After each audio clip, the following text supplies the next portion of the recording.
A bell cut through the corridor and the guards hold no 117 forward beneath its note. Fear sat in her throat like a stone. She counted breaths to keep the sound steady. Anton Merrick checked his brass pocket watch, eyed the ledger table, and nodded once. The hour matched the ink. The guard pushed her by the elbow and barked, "Move, Anna." Time. The concrete problem sat plain.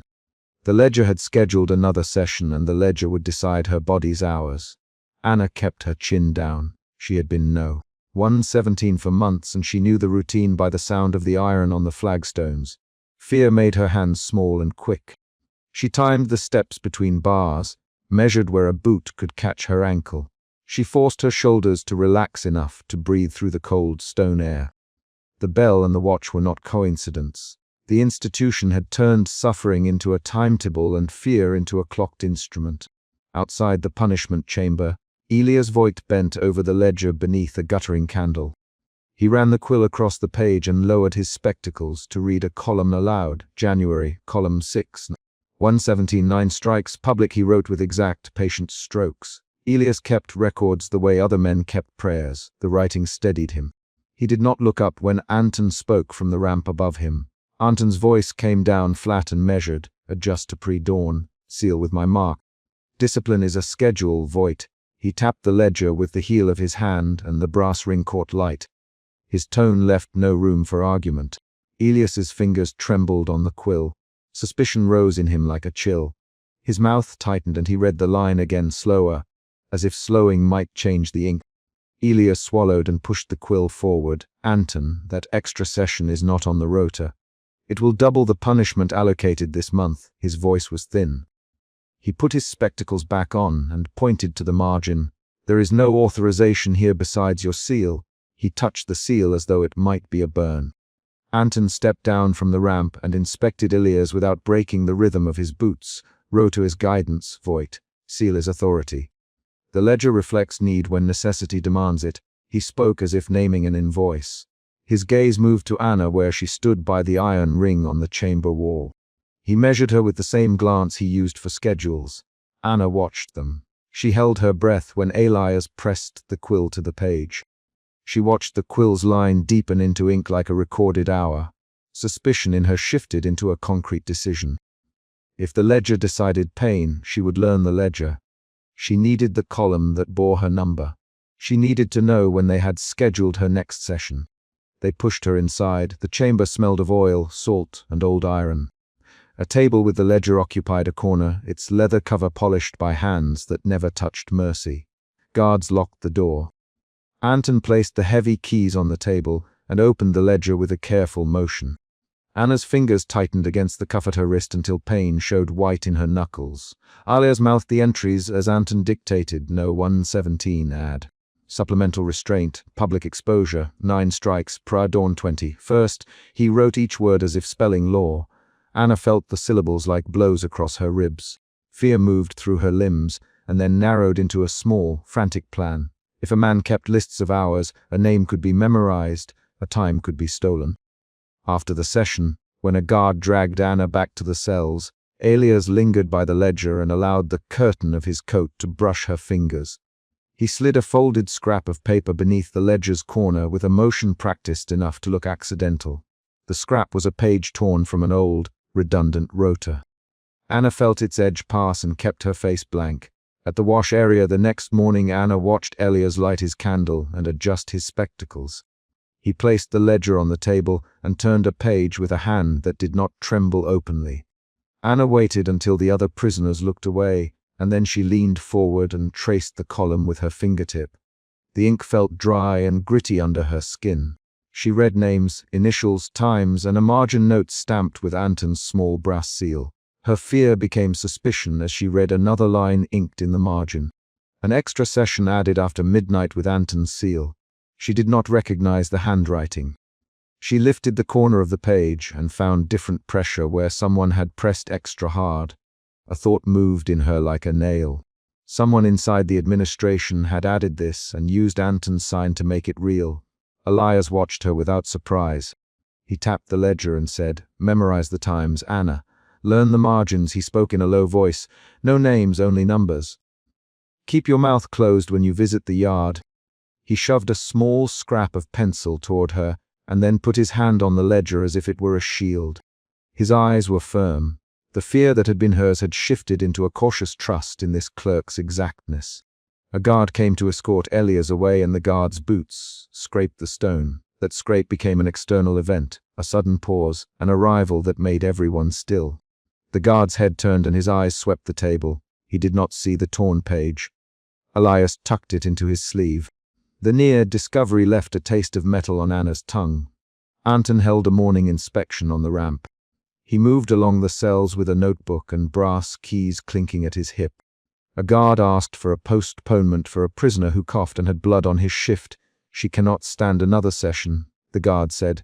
"Please, Anton, defer her slot." The guard's voice carried urgency. Anton stopped, checked his pocket watch, and smiled without warmth. "The rota is the rota. Postponement breaks the cadence.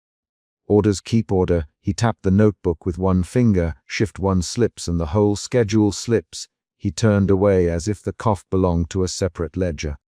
The guard's pleading ended against stone. That refusal was an external change. The guard's shoulders dropped and a new tension entered the daily rhythm. Anna heard the exchange and let the sound pass through her ribs. The refusal showed her in plain terms where mercy ranked. It sat lower than timetables. Later, while Elias reconciled columns beneath the candle, he found the irregular notation. The extra session in the margin carried a pressure different from the rest of the ink. He ran a fingertip over the blot and found a faint imprint of another hand beneath the seal. His breathing shortened. Suspicion sharpened into alarm. He closed his spectacles and read the page again. Elias stood and took the ledger to Anton's office. He knocked twice and entered with the book held like a folded petition. "Anton," he said, "this margin, someone added a session in your seal. The pressure is different. It doubles no 117. He set the ledger on the table so the brass ring caught the candle glow. Anton did not rise. He rubbed the furrow between his brows and set his pocket watch down. He leaned over the ledger and ran his finger across the seal. "Double?" he asked. His voice was steady. "Voigt, you know how schedules shift when discipline requires correction." He lifted his hand and the brass signet glinted. "If I mark a margin, it is proper." He closed his eyes for a breath and then opened them. "Do you wish to challenge the ledger now?" The question hung like a docket. Elias's jaw clicked. He spoke quicker. It was not on the rota. The clerk in charge of rotas did not sign. "This ink, it's different. If you authorize this without procedure, men will follow irregular entries as precedent." He tapped the book. "You will be making a template for abuse." His voice had a thin edge. Anton's reply came without raised volume but with pressure. "Voigt, maintain the ledger. Validate my mark or leave it unnoted and let discipline lapse. Which will you choose?" He measured silence before his next line. The pause felt like a sentence in a court. Elias felt the choice narrow into a single hinge. Obedience or concealment? Elias hesitated. His hand trembled and he pulled his spectacles down as if to read the margins better. He thought of the prisoners and their numbers, of the ledger's authority over flesh. Suspicion turned into decisive fear. He feared the ledger's meaning if he failed to correct it, and he feared Anton's retaliation if he interfered. That fear rewired into action. He dipped his quill and, with a motion tight enough to crack bone, added a small underline and a printed note. "Reconcile, unauthorized margin." He signed it with a cramped hand. Anton read the note, then looked at Elias. He smiled with his thin lips. "You will make a note in the official margin, Voigt." "Good. The ledger will reflect both the action and its justification." He tapped the table. "Record keeping requires clarity. Keep records and the institution will stand." The line was calm and forced the decision closed. That night Elias folded a page and slipped it to Anna in the laundry area. She smelled damp cloth starch and a faint metallic tang. The folded paper carried names and hours. Elias had circled the irregular margin and underlined the time added to no 117. He whispered, "Memorize it. Memorize the seal's pressure." He kept his voice low and exact. The laundry woman hummed at the far table. The hummed tune kept their heads down. They nearly got spotted. A broom struck the floor too loudly. A guard's footfall approached the doorway. Elias froze and shoved the scrap into Anna's sleeve with a move that almost tore the stitching. Anna's pulse spiked, then she forced her shoulders to relax and fed the linen back to the pile. The guard's shadow passed without stopping. The near miss made both of them hold their breath longer than felt safe. The scene ended with an external cliffhanger, an approaching footstep that did not stop. Anna kept the scrap hidden and went to bed counting times written in a cramped clerk's hand. Fear shifted into a slow, precise resolve. She would keep the times in her mouth and the names in her palm. She repeated them like a prayer against sleep. 21st, pre-dawn. 9 strikes. She muttered under her breath until the syllables sat like pebbles she could fling away if needed. Pre-dawn came with a clanging door and Anton's boots on the stone. He stood in the chamber doorway and announced the irregular entry as if reading a law. No. 117, he said, loud enough for the prisoners to hear. The ledger authorizes a supplemental session. It shall be carried out now. His voice slid into the room like metal. Elias stepped forward. He held the ledger open and his voice had a thin steadiness when he spoke. Anton, you cannot carry this without a proper hearing. The margin was flagged. I recorded a reconciliation request. He pushed the ledger toward Anton. Anton's face sharpened. He moved in with a short, curt motion and took the ledger. He flipped through the pages with a hand that left smudges where the candle had burned oil. He set the book down and tapped the page where the extra line sat. You wrote a note, Voigt. You can reconcile or you can be reconciled out. He looked up, read the entry aloud and make it final. His thin voice demanded the clerk to act. Elias answered with clipped lines. Anton, I wrote that this was unauthorized. I asked for reconciliation. Anton did not wait for more. He snapped the ledger shut and slammed it on the table, then reconcile it now. Or accept the ledger's enforcement. The exchange turned into a quick dispute of 3 to 5 lines. Elias read it. It is not signed by the Rota chief. Then sign it now. I cannot forge another name. Then accept my seal. The ledger will bind. Those lines happened fast, like ledger pages turned. Anton's final move was a small, precise gesture.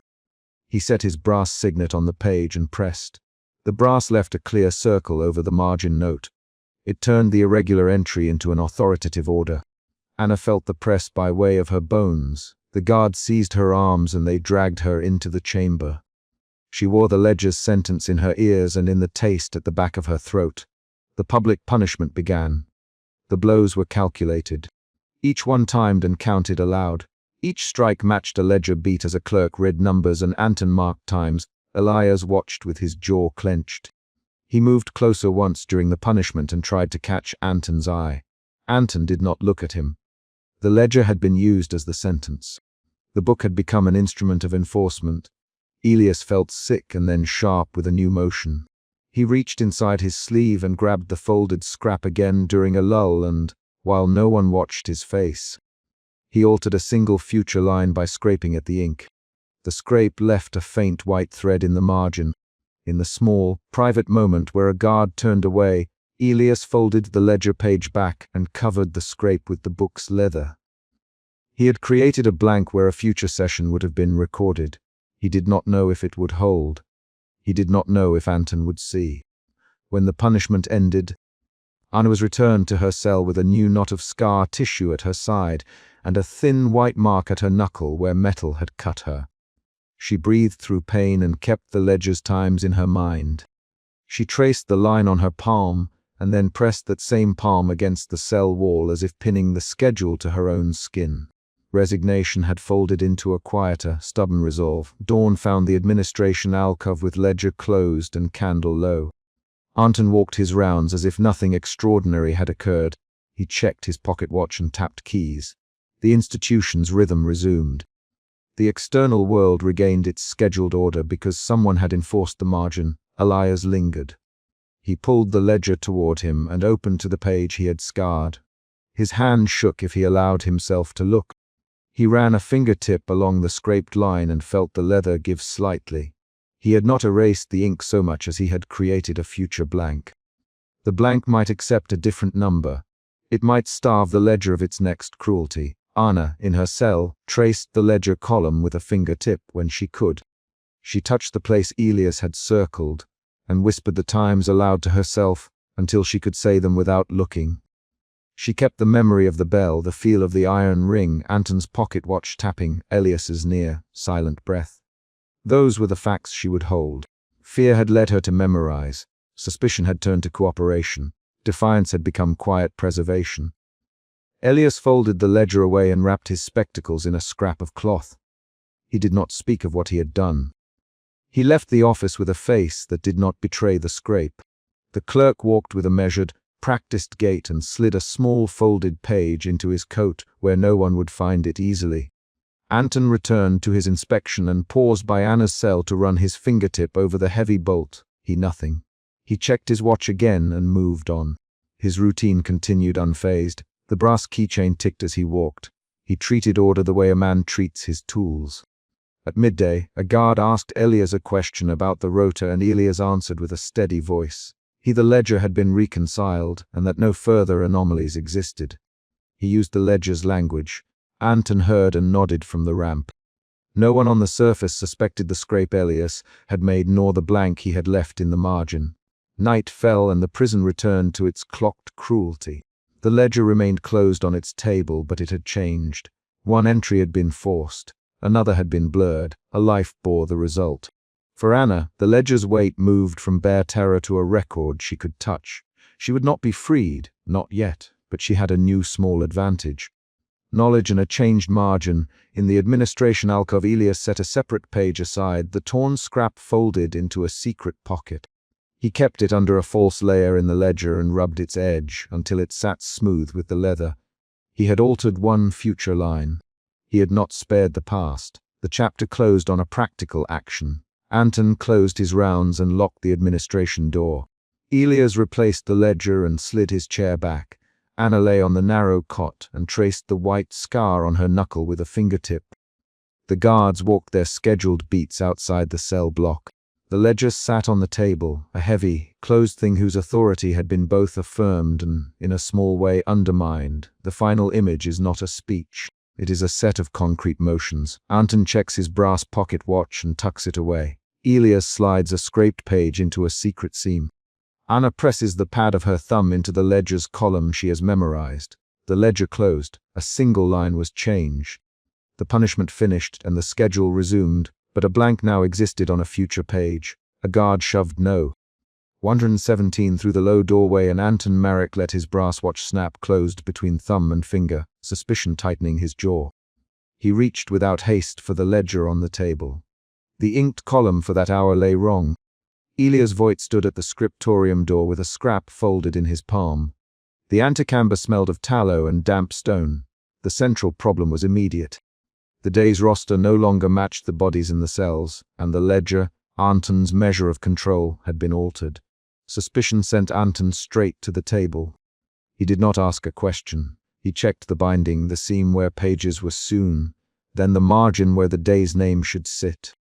The bell that had rung for ledger hour the previous night still hummed in the corridor like memory. Guards had hauled no. 117 forward beneath its note in the earlier account, and Anton counted that event as proof of the system's rhythm. Now a blank margin challenged that rhythm.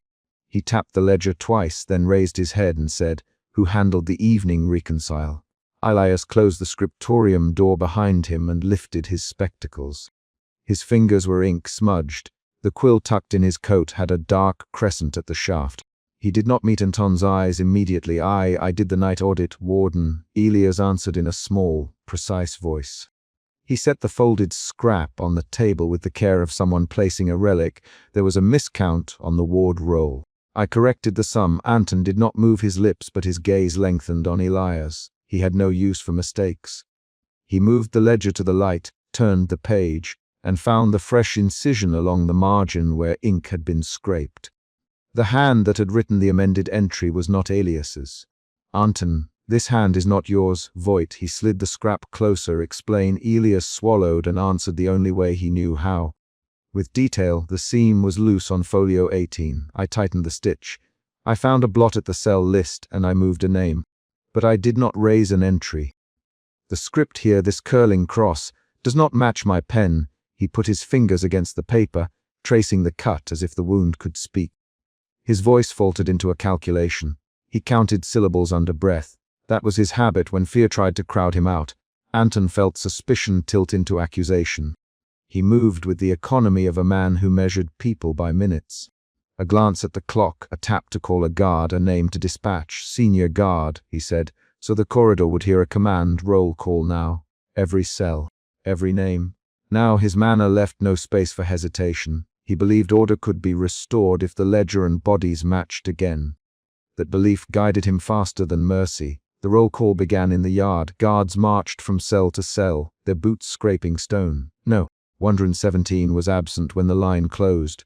A guard reported through clenched teeth. She was brought through an hour before, warden. A surgeon took her to the lower infirmary. Anton's jaw tightened and suspicion shifted to fury. He barked an order for immediate search and for the surgeon's name. He wanted the ledger to reconcile not only in ink but in flesh. In the infirmary, a low lamp burned over a table where a surgeon wiped hands with a linen rag. No. 117 lay on a pallet with her shirt raised at the side. A line of small, neat stitches ran across her flank in a pattern the surgeon described aloud as a practical seam. Anton crouched and examined the stitch work with the same precision he applied to ledgers. The knots were tight, the thread coarse. The pattern did not match the usual procedure recorded for scheduled torments. Who operated? The surgeon named a guard by number and then hedged. Elias took the opportunity to step closer and inspected the cloth pressed against the wound. He found a scrap of ledger sewn inside the hem. Elias's heart accelerated into doubt, then into a quiet panic. He pried at the seam and unfolded the scrap. A cell number and a smudged initial stared up. The initial did not match Anton's signet nor Elias's hand. Elias felt his hands go damp. He clapped the scrap flat on the table and said, "This is not clerical error." Someone moved the schedule, warden. He spoke the sentence in measured pieces to keep the tremor from his voice.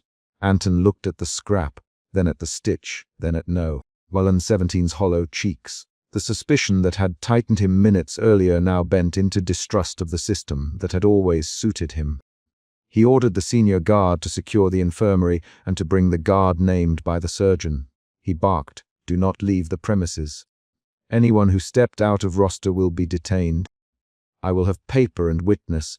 The guard returned an hour later with a man who wore the uniform of a night watch. He had a face shaded by a cap and his eyes slid away when Anton inspected him. Anton recited the list of appearances like a man reading accounts aloud. "You signed for Seren 10 past midnight. Where were you from then until dawn?" The watchman answered in staccato phrases. His voice scratched against the stone. "I was on the outer wall. I made rounds. I did not leave post." Anton's expression did not change. He noted the watchman's neat cuff and the oily smear along the wrist, details that mattered as proof. Elias lingered near the ledger table while others argued. He pressed a fingertip against the torn scrap and listened to the scrape of quill on parchment in his head. He had been the ledger's servant for years. The book's margins were as dear to him as anyone's memory. Now that the margin carried a smudge and a name, his loyalty forked. He could file the scrap under seal and report the difference. He could hide it in a sewn seam and let No. 117 carry the proof. His throat closed. He moved his hand to the string, bound ledger and then away. Doubt became a choice. Anton summoned Elias to the scriptorium where daylight crept through a narrow slit and dust hung in a thin column. Anton placed the scrap on top of the ledger and said bluntly, "You must tell me which clerk left this exposed. If the ledger cannot be trusted, neither can the hour. If the hour is gone, then punishment becomes arbitrary." His tone carried a threat that was not loud but absolute. He tapped the ledger with a codified rhythm and measured Elias's silence. Elias answered with detail rather than argument. "Folio 18 was loose. I repaired the stitch at dawn. I logged the repair in the margin. I did not alter schedules." The last phrase as a man reciting an oath. His eyes flicked to Anton. He added, "This scrap was hidden in her shift seams. Whoever sewed it there wanted it to travel inside clothing, not appear on a table." Anton folded his hands. He did not ask Elias to explain motive. Motive was less useful than action. He ordered searches of the laundry and the seamstresses who patched prisoner garments. A seamstress named Marta, an ancillary worker who answered to the same lists, was brought in. In the courtyard she denied knowledge with a flat voice. "I mend what is brought. I do not plant paper. I have no hand in schedules." Anton watched her fingers. They were stained with soap and ash, not ink. He made a note and went to the infirmary again. The infirmary offered its own small surprise. No. 117 woke when Anton and Elias entered. Her eyes were green and haunted, but she blinked with a steadiness that suggested calculation. She did not speak until Anton, who stitched you. Her voice came as a brittle whisper, a hand I did not know, Warden. He followed a list no one else reads. She named the guard by number and then mouthed the word margin, as if the word itself could direct someone to the truth. Alias crouched and placed his palm over No. 17 and felt the thin scar across her knuckle. She traced the stitch with a fingertip. There was a scrap sewn in my shift when they undressed me, she said. Someone left a letter in my hem. I kept it when they moved me. Her refusal to show it without being asked made Anton frown. Bring the shift. Now the guards fetched the ragged linen and Elias opened the seam carefully in front of them. He withdrew the torn scrap, unfolded it, and held it up for everyone to see. The room tightened as if sound had been measured. The scrap bore a number and a smudged initial and a margin line. It also bore a second mark, a small symbol copied in a quick hand that none of the clerks recognized. Elias's lips pressed together. He read aloud what was legible. The gang in the doorway reacted like a group hearing a name they had been taught to fear. Anton's face did not move, but the tick between his brows deepened. When Elias presented the scrap at mid-afternoon in the central corridor, his voice was steadier than he felt. He set the torn page on the lectern and said, "This was found soon inside No. 117 shift. The ledger shows an amended roster. The hand that amended it is not mine. Someone removed her scheduled hour. Someone moved her elsewhere without public record." Guards murmured. Prisoners who leaned at the rail muttered like a soft wind. Anton moved before words could swell into chaos. Anton spoke low and precise, who altered the roster. He asked the assembled guards, who signed for an unscheduled movement, who authorized a surgeon outside of protocol. A senior guard in a weathered coat stepped forward and denied knowledge. "Warden, if orders came from higher quarters, we recorded them. No one told me to change the ledger." He held Anton's steady line of sight. Their exchange built quickly into confrontation. The confrontation unfolded in short, sharp lines. "Anton, search the record room. Find the audit trail for folio 18. Elias protested. "Warden, the binding shows a cut. The ink dates do not match. If we file this as routine, evidence will be erased." Anton answered, "If you expose the inconsistency without proof of tampering, the prison collapses into rumor. If you hide evidence, you abet theft of procedure. Which will you have, Voigt?" The back and forth was clipped. Each line pushed the other's will. There were 4 quick retorts, the rapid exchange required when 2 men negotiate power in a room full of listeners. A guard produced a ledger extract and laid it on the lectern. The handwriting differed slightly in pressure and angle from Elias's regular hand. The extract bore a marginal correction, a scraped line and a darker flourish. Anton examined it and ordered detentions, reading names aloud with the same cadence he used to read punishments. He wanted the semblance of control restored by visible consequences. Elias made a decision in the moment between the reading and Anton's sentences. He pocketed a duplicate folio he had copied as a private backup, and then altered one line with a thin, deliberate stroke. He did not announce the action. He slipped his altered folio back into the binding where the seam gleamed repaired. The alteration was small. A time moved by a half hour, a scrawl that would reconcile what everyone would soon hear. He closed the ledger and returned it to the desk with hands that did not shake outwardly but trembled inwardly. The public exposure at mid-afternoon was the chapter's peak. No 117 was brought forward under watchful eyes.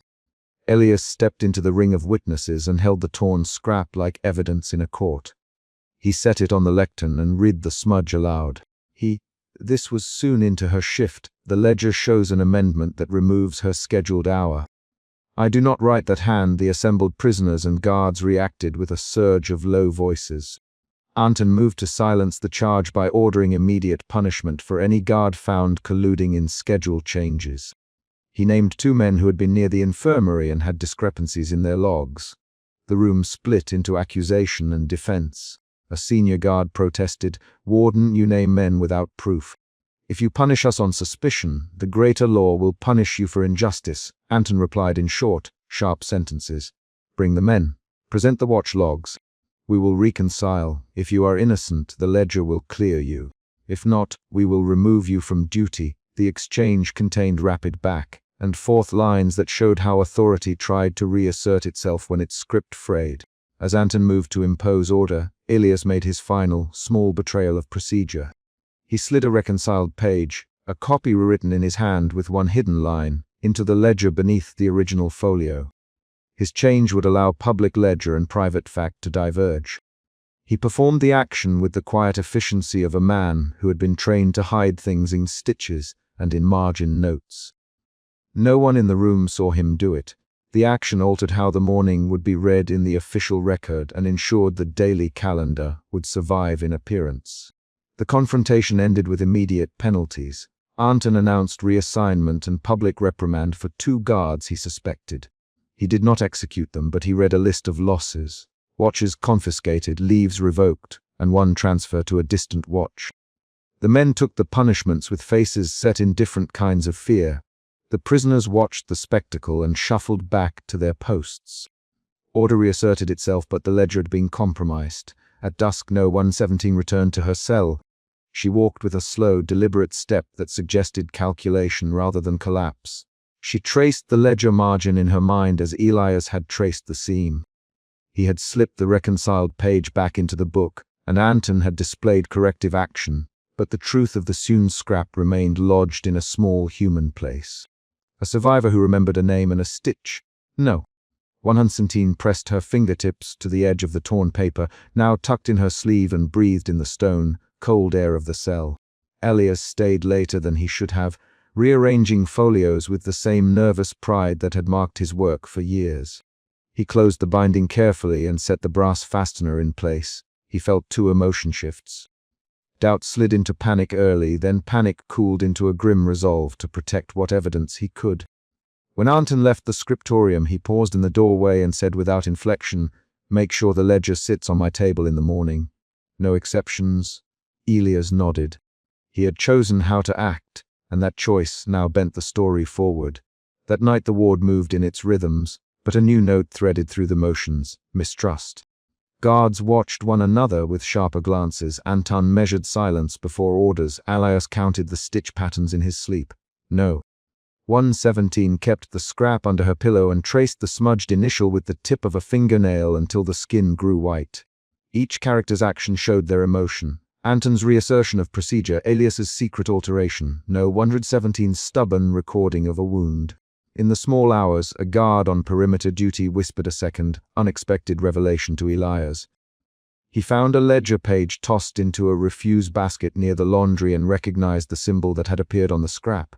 Elias felt a new shift, from resolve to creeping dread. The symbol matched a mark he had seen once before in a note slipped between folios years earlier. A mark that suggested someone inside the institution kept a private scripture of mercy. Elias knew one immediately. He carried the page folded in his sleeve like contraband. The chapter closed with action tied to the events. Anton ordered a closed audit for the week and assigned men to watch specific seams. Elias slipped a reconciled page back into the ledger after midnight. No. 117, in the dark of her cell, traced the sewn line and pressed her thumb to the torn initial as if to fix it there. The ledger showed a corrected roster in the morning, the official hours aligned. The wound on No. 117's side remained a real, measurable thing. The secret mark remained secret in pockets and hems. Elias's personal choice altered the book and preserved the institution in appearance. Anton reasserted procedure and punished a few names to prove restoration. No. 117 kept her witness inside a ragged shift, and in the slice of memory she could still claim. The margins of the ledger had been stained, amended, and then reconciled on paper, but the physical evidence, the stitches, the scrap in the hem, the surgeon's seam, could not be rewritten. Night fell with the ledger closed and a new, brittle balance in place. The last sound before sleep in the scriptorium was the soft ring of Anton's pocket watch closing. The last motion was Elias sliding a reconciled page into the binding and pressing the spine down until it rested flat. Elias hesitated over the ledger as Anton closed his watch, and 2 guards shoved No. 117 against the table. Doubt tightened in his jaw. He could not make the ink say something it had not borne. He smelled oil and old ink, and the iron tang from the cuff around the woman's ankle. He heard the faint scrape of the brass watch lid and the guard's boots stop at the table like punctuation. Elias's doubt pushed him forward. He had counted hours in columns for years. He had written time into bodies and signed other men's decisions with a careful hand. Now his quill hovered above the line marked for that hour, and the line looked wrong. He read the hour again, then the name. No. His fingers, ink, stained and shaking, pressed the page as if pressure could rearrange facts. Anton Merrick watched him without lifting his eyes. Elias felt Anton's gaze like a measurement across his spine. Anton's mouth did not move, but the brass pocket watch closed with a deliberate click. The sound matched a memory Elias could not quiet. A bell earlier in the corridor, a bell that had sent no. 117 from her cell and through the low doorway. That bell had sent her here. It had also sent the ledger's authority. Elias had transcribed that authority. Now the ledger's authority pressed against his throat. Elias, Anton, voice low and precise, read the hour aloud. Elias swallowed. He read the hour. His voice was thin but steady. 9 and the 3rd quarter. Elias, then sign it, Anton ordered. Elias's hand moved toward the quill, then stopped. The doubt inside him shifted into a cold fear that traveled from his fingertips to his teeth. He remembered the margin he had found earlier that night, a faint erasure, a shadow of letters barely gouged into the page. The memory was a concrete thing. The pale arc left by someone scraping ink away, the dust of erased letters in the gutter. It had not been imagination. He looked at No. 117's face. She kept her chin to the table and breathed in short, measured passes. Her hands were scarred and a thin white line marked one knuckle. Elias had seen her count her breath in the corridor. She had kept the rhythm here until the guards interrupted it. She lifted her eyes and met Elias's, then looked away, a tiny motion. She traced the edge of the ledger with her fingertip when the guards leaned their weight against her. Elias thought of the ledger as a machine. He thought of Rose converting names into hours, hours into torments, torments into recorded incidents that justified the institution's existence. The thought hardened into resolve. He could not allow a ledger to conceal an extra hour. He had written facts. He could change one line. He wet the quill, tasted ink, and slid the point toward the required column. His hand trembled, then steadied. The first stroke was a small deception. A single loop to alter the numeral. He breathed and made another mark. The marks joined. He adjusted the hour by a quarter, enough to move No. Wonderstein's appointment into a mercy gap he had seen once in practice, a gap scribbled in the ledger where the warden sometimes scheduled a pause for broken prisoners. Anton's shadow crossed the page before the ink dried. What are you doing, Elias? Anton's voice did not rise, but it took a new weight. The word carried an accusation that had no need of volume. Elias's fear sharpened into panic. His mouth went dry. He kept one finger resting on the ledger as if proof of authorship would save him. The line was wrong. The hour did not match the ledger's margin. I am correcting it. Anton stepped closer and the brass on his watch caught candlelight. He smelled of oil, old paper and cold metal, the same odor as the ledger's spine. Anton's hand did not shake when he lifted the watch to his face and checked it. He looked at Elias the way a judge reads a document for forgery. You do not correct orders, Elias. Anton, you record them. Elias's doubt became defiance. This is a mercy pause. I've seen it before. If I sign this, she will undermine the schedule. Anton interrupted. Order is the institution's blood, Elias. You know that. He touched the ledger with a finger and the ink glistened in the candle. No. 117 made a small sound, not a plea. Her knuckles whitened on the table. Elias watched her breathe. The breath was a metronome. He felt betrayal as a physical pressure in his chest. He moved before he could reason. Anton, it's only a quarter. Elias, please. She has counted herself steady. She won't betray it. Anton looked at the guards and then at Elias. You choose how you will be recorded, Elias. Will you be the clerk who keeps the book, or the clerk who falsifies it? The question landed like a lever. Elias tried to answer with action instead of speech. He slid the ledger toward himself and signed the modified hour in an old, practiced hand. He pressed the seal of his nib into the paper with deliberate strokes. That motion promised he had done the right thing, or at least a thing that could be defended. For a beat longer than he expected, nothing happened. Then a guard reached and set a cold cuff against No. 117's wrist. Metal met skin. The guard's fingers were heavy. Elias's stomach dropped. Anton tapped the ledger in a rhythm Elias had heard before. Methodical threes as if counting in fractions. The warden's expression remained unreadable. a furrowed ridge between the brows that never relaxed. Then Anton spoke, and the room changed with the single sentence, "This will be recorded as an administrative discrepancy. We will punish the clerk responsible." Elias saw the sentence like a verdict. Anton, guards, the word moved the men. 2 pairs of hands took hold of Elias's wrists before he could stand. The guards' grips were efficient, not angry. They moved him toward the anteroom as if conducting a routine arrest. As they led Elias away, he heard a smaller sound, paper tearing. He turned his head and saw no. 117's shoulder move, then a page slid free from the ledger's binding and fluttered to the floor. A ragged edge, a smear of dark ink and a darker wetness. For a second the torn sheet hung between them like proof. Elias tried to reach, but the guards tightened their hold. "Don't," he said. A guard shoved him through the door. The door closed with a measured groan. From the hallway he heard Anton's voice cataloguing the incident in quiet syllables as if reading minutes. 1 clerical infraction, formal reprimand. Temporary reassignment of duties. Elias's fear curdled into a new emotion, outrage. He dragged his feet, then halted. He could not leave the ledger in that room. He could not allow the torn page to become lost under officials' palms. He forced his shoulder against the door and saw no. 117 crossed the threshold in a motion caught between collapse and flight. Her shawl fluttered. A strip of paper was visible beneath it. Elias lunged and the guards reacted with trained speed. Hands closed on his shirt, metal scraped. He knocked his shoulder into a guard, sending the man sideways. That physical impact created a new event. The ledger's edge slid and the candle flame tilted, sputtering. The candle flicker showed ink rings spreading like a map into the torn margin. A guard shouted, "Hold him!" "No," Anna, voice brittle. She pushed against one guard with a strength borrowed from desperation. "Let it be seen. Let it be read." Her name as a spoken word struck Elias like an order. He twisted, used his weight, and slammed his palm against the ledger to pin the book to the table. He drove his shoulder between Anton and the loose page. Paper and blood were damp under his hand. The smear heated his skin. He tasted iron and ink. Anton moved toward them, face blank. "Elias," he said, "slower now. Do you not understand discipline?" Elias met Anton's eyes and said, "You scheduled others' suffering. I will not schedule one more unseen hour. Read it." Read the names. He jabbed his thumb at the torn sheet and the exposed column, read the stamped approvals. Anton took one step back as if a distance between men were a measure of consequence. "Guards," he said, "remove him." Elias had no intention of being moved.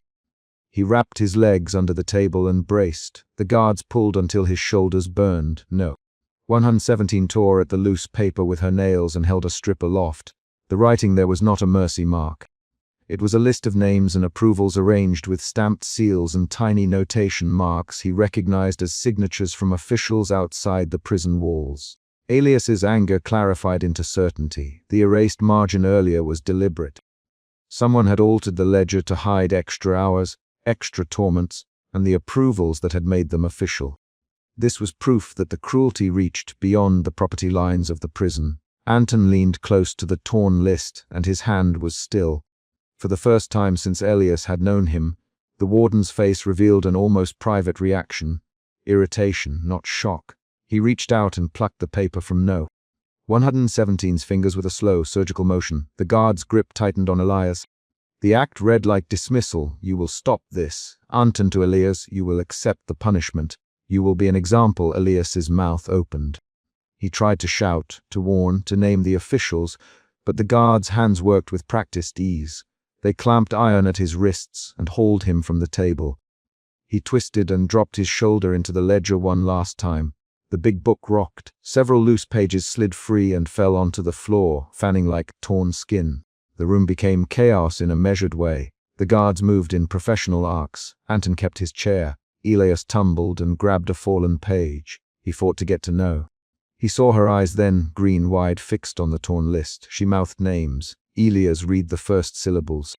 They matched the seals he'd seen in petitions, in repeating orders, in the ledger's stamped columns. Read them. "Elias," she mouthed. He could not answer. A guard's knee drove into his ribs. Pain exploded. His breath left him like a bell struck. Blood rose in his mouth from a chipped tooth. The pain was exact and focused, a physical fact to which his mind had to attend. It made him sloppy, greedy for air. He bit back a scream and found a short sentence instead. "Anton has them, Elias." A guard laughed. "Lo, Anton keeps order. You kept the book. Now you will keep quiet in the scramble." Elias drove his weight forward and knocked the ledger between himself and the guards. Pages, some bound, some loose, scattered. One page slid toward the candle and the flame devoured a corner.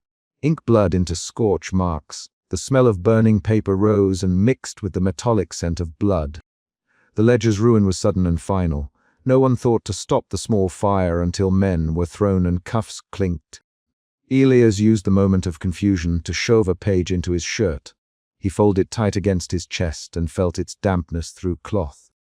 The guard who saw it tried to seize the sheet, but Elias twisted and tucked it beneath his coat. Anton stepped back and folded his hands over the ledger's ruined edge. He glanced at Elias and then at No. 117, an administrative incident, he said aloud, and the phrase had the weight of law.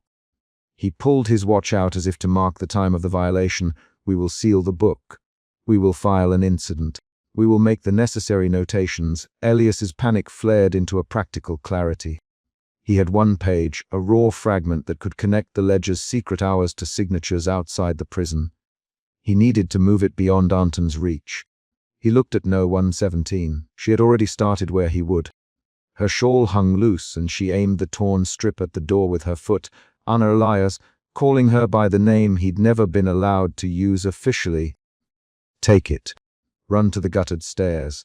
Throw it into the boot of the man who comes at dawn." She hesitated, wet-eyed and breathing in fast counts. Then she nodded once and gripped the page in a fist threaded through the shawl. The guards tightened their hold on Elias and shoved him back hard enough that his shoulder struck the table. He tasted paper and blood in the same breath.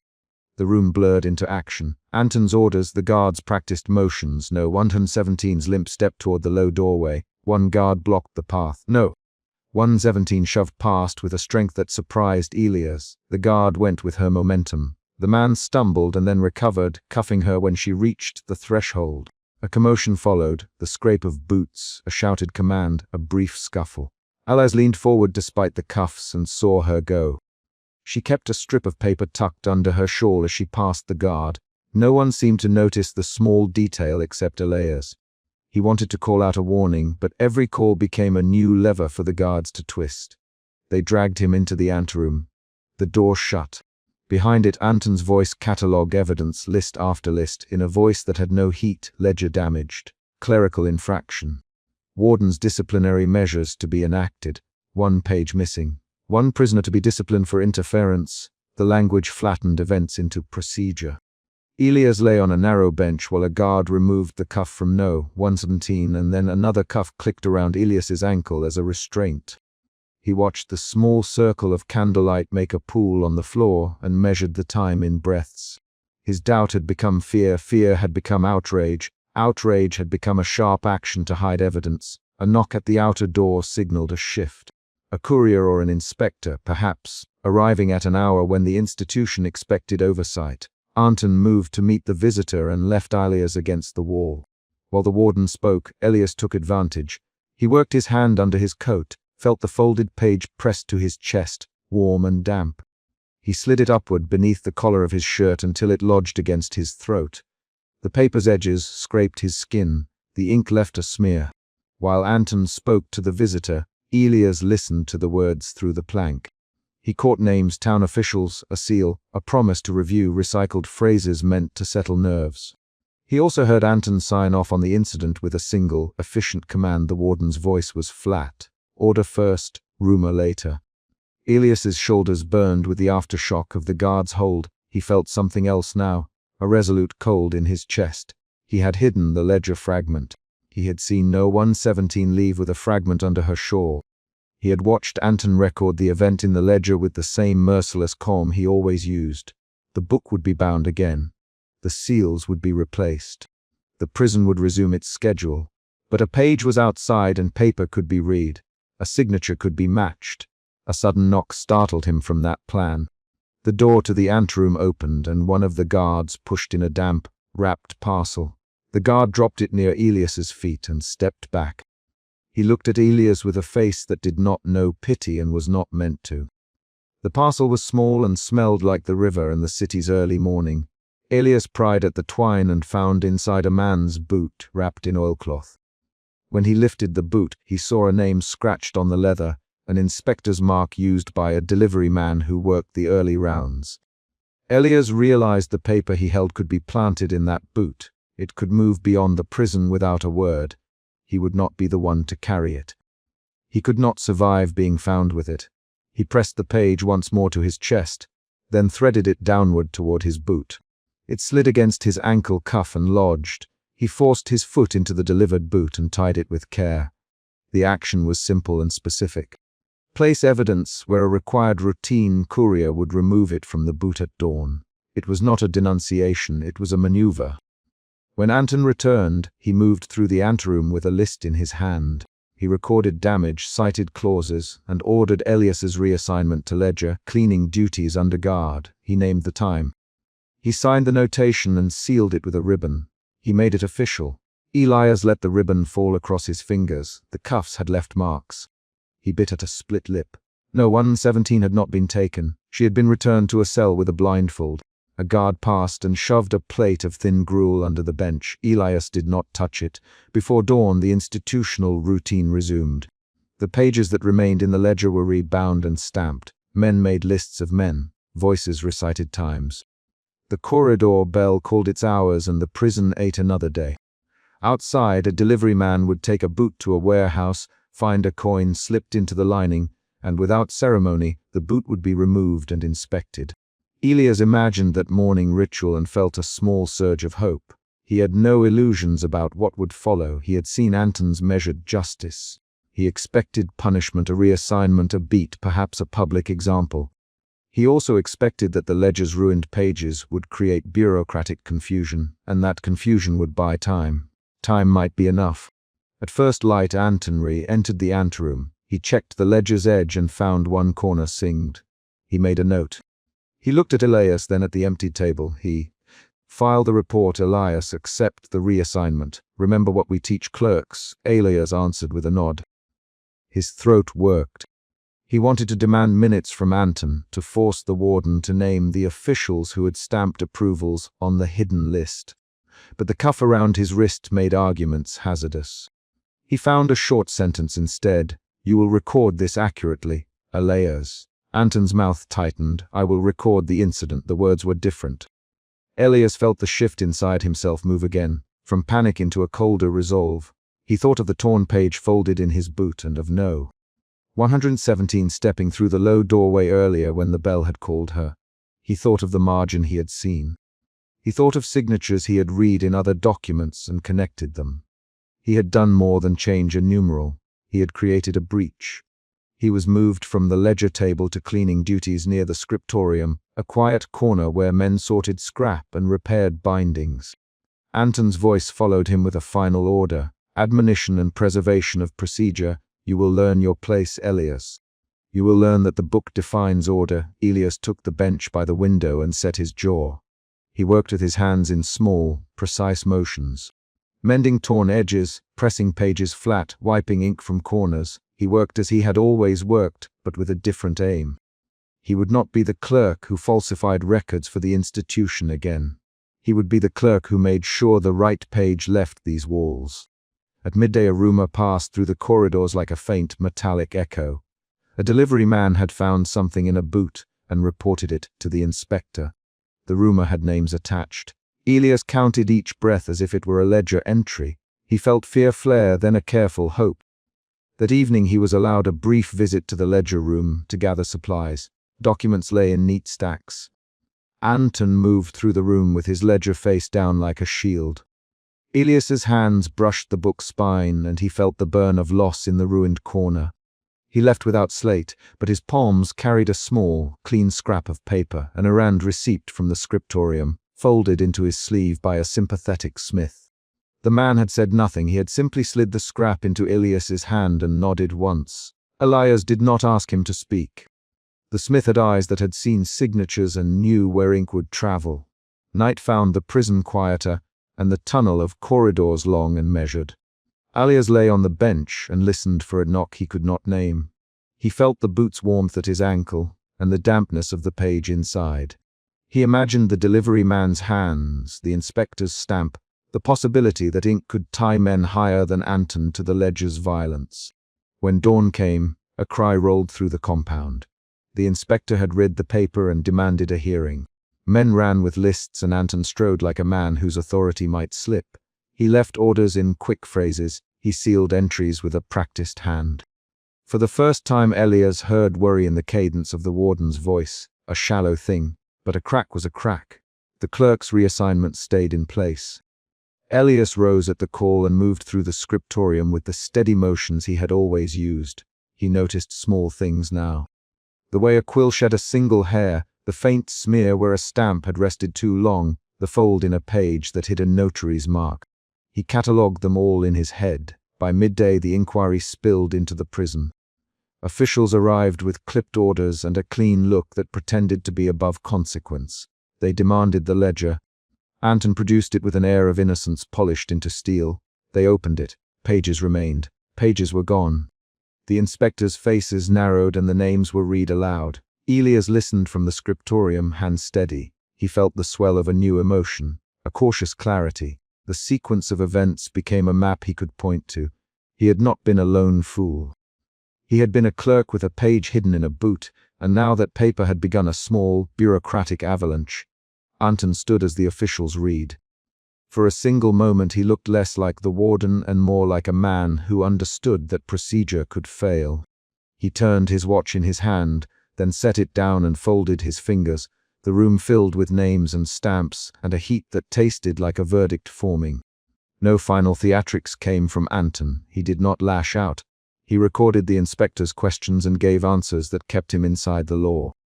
He argued that pages had been destroyed and that clerks had erred. He offered to cooperate.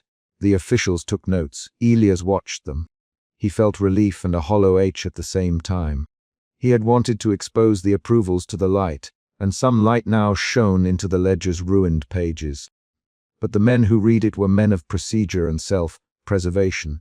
They would make proper motions, file returns, and the prison would learn to hide differently. The ledger was sealed and rebound, but now there were names recorded by outside offices and questions that would not be easily dismissed. Anton's authority remained, but it had a bruise. Elias was released from his ankle cuff the next day. He returned to his desk under watch and to the neat, small motions of his work. No public example was pronounced for him. Instead, he was reassigned for a time and given a caution that would stain his record. The officials had kept order while opening a door. It was enough. No. 117 was moved to a different cell at dawn under an order signed by an outside hand. When Elias caught sight of her in the corridor, she touched her frayed shawl and smiled once, a quick, private thing. He met her eyes and she mouthed something. He read it. Thank you. He had no certainty what would happen next. He had hidden one torn page beneath his boot, and no one could claim for certain whether other pages remained intact or whether signatures would be found to prosecute. Anton kept his job, his watch, his ledger. The prison continued to run by hours, rotations, and strict procedure. In the days that followed, official letters moved through channels. Some names were summoned for questioning. Orders were rewritten. The ledger's ruined edge made routine messy. Men who had walked the corridors with confidence found themselves asked to sign their initials in entries they did not remember authorizing. Elias returned to his station and performed the same motions, quill to ink, ink to paper, the same precision in every line. But his hands worked with a different purpose now. He catalogued everything that passed across his desk and slipped copies where he could. He repaired bindings and left tiny, traceable marks only he could reconstruct. He prepared to pass documents out when the opportunity came, and he made arrangements with the smith and with No. 117 through a folded note pushed under a door. Weeks later, a single torn page reappeared in the city records, delivered anonymously to a clerk who recognized the handwriting and forwarded it to an official with the honesty of a man who wanted to be rid of a burden. The paper set processes in motion that would not be simple to smother. When Anton learned it was coming, he made no grand show. He recorded his response in the ledger with the same cold precision he used to schedule hours of pain. He ordered inquiries and control measures and made sure his own transcripts were clean. He preserved his uniform and his pockets contained the watch and the ring. Elias watched Anton from across the room and felt an emotion that combined fatigue and something like a cautious victory. He did not believe that the prison's cruelty would end. He believed only that a record existed now outside the ledger's ruined spine. He thought of No. 117 tucked in a cell with a shawl that held a strip of paper like a small, stubborn light. On the morning when the inspector left the prison with a file that would be read by distant hands, Anton closed the ledger and set it into its place. He ran a finger along its edge and then locked the case. He nothing to Elias in that moment. Elias watched him and felt the old fear and a new steadiness. When Elias left the scriptorium that night, he touched the spot on his chest where the boot had held the paper. The scar of the cuff throbbed faintly. He walked past the low doorway that had carried No. 117 in and out of the ledger room and remembered the bell that had sent her forward. He remembered the torn page sliding to the floor and the burn of candle smoke. In the courtyard, No. 117 stood with a patched shawl and a mudding of soles. She lifted her chin and met Elias's look. He nodded once. She slipped a frayed scrap into his palm, a folded corner of ledger, small enough to hide, marked with a notation only he would read. Elias folded it into his sleeve and turned away. Days later, Anton recorded the incident in the ledger's official register. Damage controlled, clerk disciplined, prisoner returned to schedule. He signed it with the same forceful hand. After he sealed the page, he locked his desk and put the brass watch into his waistcoat pocket. He inhaled the smell of oil and paper and metal and then walked down the corridor to make his rounds. Elias returned to his bench. He bent over a stack of bindings and set a quill to ink. He performed the small acts of record, keeping with quiet care, aware that the ledger no longer held the sole truth. Outside, somewhere beyond the walls and in a clerk's hands, a torn list of names began to open questions that would demand answers. Inside, Anton kept order. Outside, a page spread into daylight. The final entry of that night was not grand. It was a single folded scrap, secreted in a boot and in a sleeve, moved by small hands and ordinary routines. It carried ink and stamps and the weight of decisions that had been signed into law. It traveled through boots and couriers and the dull, faceless channels of administration until it reached a man who read it and chose to act. Elias sealed his ink bottle and stood. He felt the ledger's ruin like a bruise and the boot's paper like a promise. He did not expect a straightforward justice. He expected the slow work of procedure to pry at corrupt seams.